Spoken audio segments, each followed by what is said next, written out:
इस वीडियो में हम पढ़ेंगे कक्षा 10 स्पर्श भाग 2 से हबीब तनवीर जी द्वारा लिखित पाठ कारतूस के मुख्य बिंदु तथा सार। कारतूस पाठ एक एकांकी है। एकांकी का अर्थ है एक अंक वाली, अर्थात एक ऐसा छोटा सा नाटक जिसमें एक ही अंक हो और इसमें किसी घटना या समस्या का चित्रण किया गया हो। इस एकांकी को हबीब तनवीर जी ने इतिहास में घटित एक घटना को आधार बनाकर नाटक के रूप में लिखा है, जिसके मुख्य पात्र हैं कर्नल, लेफ्टिनेंट, सिपाही तथा सवार। कारतूस जांबाज सिपाही वजीर अली की कहानी पर आधारित है। इस कहानी में वजीर अली के साहसिक कारनामों का वर्णन किया गया है, जिसका एकमात्र लक्ष्य था अंग्रेजों को इस देश से बाहर करना। इस एकांकी में 1799 के गोरखपुर के जंगलों का दृश्य दिखाया गया है। कर्नल कॉलिंज और एक लेफ्टिनेंट रात के समय बैठकर बातें कर रहे हैं। कर्नल कॉलिंज अपने लेफ्टिनेंट के साथ वजीर अली को गिरफ्तार करने के लिए जंगल में डेरा डाले हुए हैं। कई हफ्ते गुजर गए हैं, परंतु अभी तक वे वजीर अली को गिरफ्तार नहीं कर पाए हैं। कर्नल बताता है कि वजीर अली के कारनामे रॉबिन हुड की याद दिलाते हैं।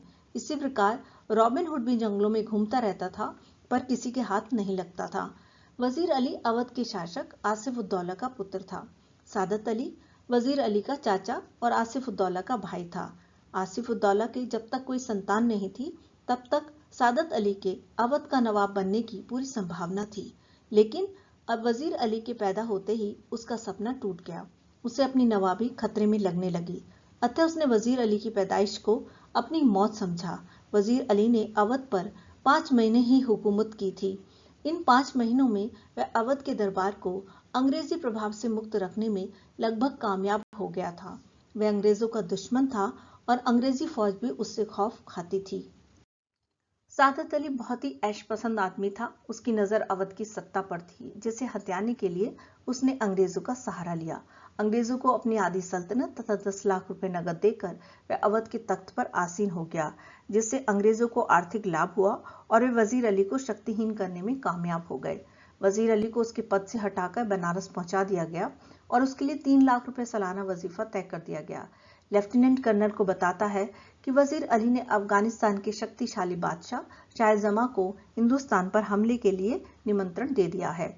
इस पर कर्नल कहता है कि असल में सबसे पहले हमले की दावत टीपू सुल्तान ने दी, उसके बाद वजीर अली और शमशुद्दौला ने भी उसे निमंत्रण भेजा। लेफ्टिनेंट सारी बातों को सुनकर कहता है कि कंपनी के खिलाफ पूरे हिंदुस्तान में एक लहर सी दौड़ गई है, अर्थात हिंदुस्तान में चारों ओर से ईस्ट इंडिया कंपनी के खिलाफ युद्ध की तैयारी शुरू हो गई है। कर्नल ने हाँ भरते हुए कहा कि इस लहर को रोकना बहुत जरूरी है। कर्नल आगे बताता है कि वह सालों से पूरी फौज लेकर वजीर अली का पीछा कर रहा है, परंतु वजीर अली उसके हाथ ही नहीं आता। वह बहुत ही बहादुर है। जब वजीर अली को उसके पद से हटाकर बनारस पहुंचा दिया गया और गुजारे के लिए उसे वजीफा देने का निश्चय किया गया, तब वजीफे के लिए जो रकम दी गई थी उसमें अड़चन डालने के लिए उसे कलकत्ता बुलाया जा रहा था। जब उसने वकील से शिकायत की कि गवर्नर जनरल उसे कलकत्ता में क्यों बुला रहा है, तो वकील उसी को भला बुरा कहने लगा। वजीर अली के दिल में पहले से ही अंग्रेजों के प्रति घृणा भरी हुई थी। वकील के ऐसे व्यवहार पर उसे गुस्सा आया और उसने खंजर से उसकी हत्या कर दी और अपने साथियों सहित आजमगढ़ की तरफ भाग गया। वहां के बादशाह ने उसे अपनी हिफाजत में घाघरा तक पहुंचा दिया। तब से उसका काफिला इन्हीं जंगलों में भटक रहा है। एकांकी के आगे के भाग में लेफ्टिनेंट कर्नल से पूछता है कि आखिर वजीर अली की योजना क्या है, वह क्या करना चाहता है। कर्नल वजीर अली की स्कीम बताता है। वजीर अली किसी भी तरह नेपाल पहुंचना चाहता है। वहां पहुंचकर वह अफगानिस्तान के हमले का इंतजार करेगा, अपनी ताकत को बढ़ाएगा, सादत अली को सिंहासन से हटाकर खुद अवध पर कब्जा करेगा और अंग्रेजों को हिंदुस्तान से निकालेगा। यह सुनकर लेफ्टिनेंट कहता है कि शायद वह नेपाल पहुंच भी गया हो। कर्नल कहता है कि अंग्रेजी सेना और सादत अली के सिपाही बड़ी सख्ती से उसका पीछा कर रहे हैं। अंग्रेजी फौज को पूरी जानकारी है कि वह इन्हीं जंगलों में है। कर्नल और लेफ्टिनेंट अभी बातें कर ही रहे थे कि एक सिपाही उनके पास आकर कहता है कि एक घुड़सवार तेजी से उधर चला आ रहा है। वह सिपाहियों से उस घुड़सवार पर नजर रखने के लिए कहता है।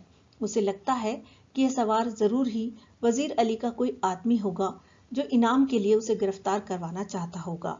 सवार वहां पहुंचकर कहता है कि वह कर्नल से एकांत में बात करना चाहता है। सवार कर्नल से पूछता है कि यह खेमा क्यों डाला गया है। कर्नल जवाब देता है कि वजीर अली को गिरफ्तार करने के लिए। इस पर सवार कहता है कि वजीर अली को गिरफ्तार करना बहुत मुश्किल है। वह एक जांबाज सिपाही है।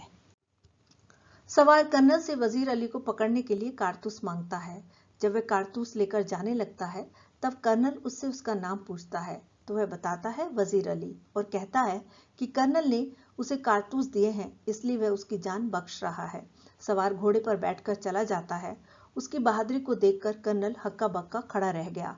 अंत में कर्नल उसे एक जांबाज सिपाही के संबोधन से पुकारता है और इसी के साथ इस एकांकी का समापन होता है। यदि आपको ये वीडियो पसंद आई हो तो चैनल को सब्सक्राइब करें, लाइक करें, मित्रों के साथ शेयर करें और बेल आइकन को प्रेस करना ना भूलें ताकि आपको मेरी नई वीडियो की नोटिफिकेशन मिलती रहे। धन्यवाद।